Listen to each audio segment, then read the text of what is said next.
I grew up in a time when it was completely normal and natural to respect those who were in positions of authority. I was also a child who was very interested in learning and growing, and so I took a great deal of interest in what people said who were authority figures in my life. That would have been my parents, my teachers, and then the people who were in my social group. And that social group largely consisted of people within the church, because my parents were foundation members of a church, and so I grew up in that subculture here in Australia. One of the consequences of being a learner and of respecting authority and hearing male voices all the time was that they were the voices I recognised as voices of authority. There were very few women in my life who had any voices of authority.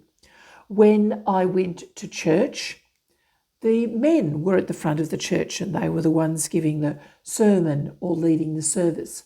There were women involved in the Sunday school, and there were also women involved in my school life as teachers, but largely the voices of authority that were important in my life were the voices of men.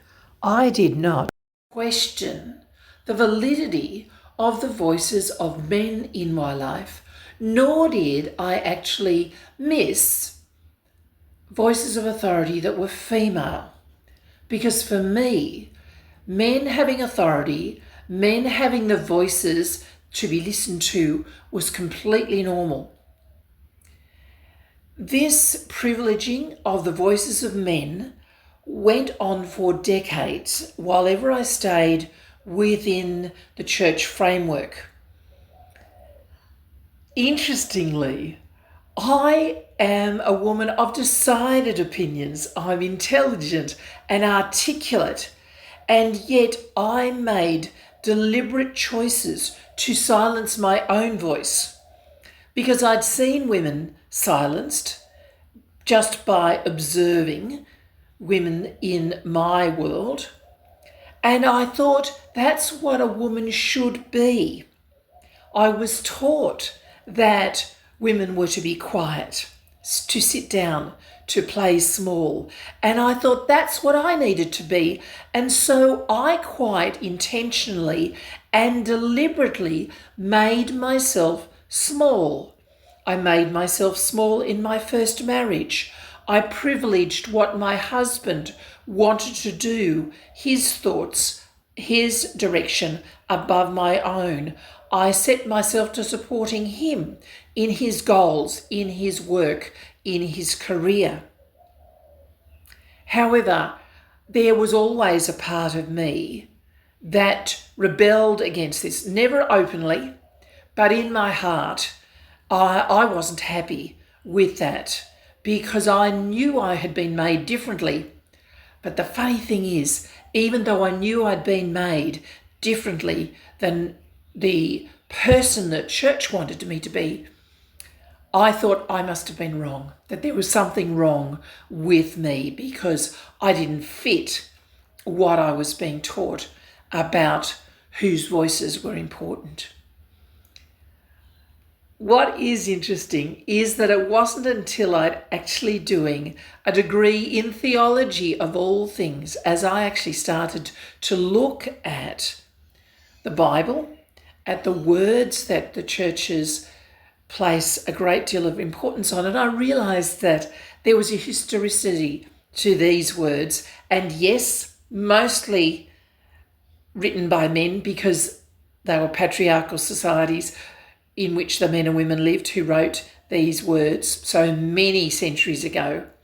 And I started to realise that some of the things that I'd been taught were not actually helpful and weren't true for the 21st and the 20th centuries in which I was living. I then, as I started to examine, explore, analyze what I had seen as truth for decades, I realized that I got the choice. Do I want to continue to believe the interpretations of these very ancient words? And the answer was no. And it was also during that time that I was doing my degree in theology that I realized that the majority of the work that I was being asked to study, the books I was being asked to study, were written by men. That there were very few female voices in the theological and academic world that I could listen to.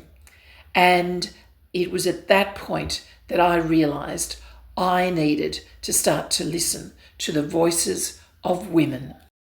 As I began to realize just how important it was for me to hear the voices of women, I began to actively seek out places in which I could mix with women who were different to me, women who had different life experiences, women I could look up to, women I could learn from different cultures, to be part of their lives in whatever way I can. I travelled overseas, had the opportunity to speak in Asia. I've had chances to talk on Ticker TV, to be involved in women's groups in so many different places. And the thing that I realised that as I listen to women and as women listen to me, we learn so much from each other. There is a depth of wisdom and beauty and wonder within women which needs to be celebrated. And that's what I do right now. I intentionally choose to mix with women. Doesn't mean that I don't ever learn from men or I don't have friends who are men within my friendship groups. But what it does mean is that I intentionally and deliberately try to learn from women. I read books by women, I read posts by women, I listen to women as they speak. Because I think it's so important that women not despise our own voices. It's easy to do that when we get the messaging to sit down, be quiet and play small. But it's so important that we actively and intentionally choose not to take that messaging on, to trust our intuitive genius, to trust the words that come out of our mouths, the thoughts that are in our heads, the ideas that we have, to really trust ourselves, because we have been fearfully and wonderfully made. We are wonderful creations. And as women, we have so much to say to the world, and particularly in a time when the world is hugely troubled. I believe women are the ones who have insight and wisdom that can bring healing to our world. So, women, listen to your own voice. Listen to the voices of men, of women. I'm going to say that again because I was thinking ahead. Women, listen to your own voice. Listen to the voices of other women. You can also listen to the voices of men, because it doesn't mean that they don't have something really valuable to say. And men, really listen to the voices of women. Don't just write them off because they think differently to you. You can learn from us as we have learned from you. And together, we can build the worlds that we've been dreaming of.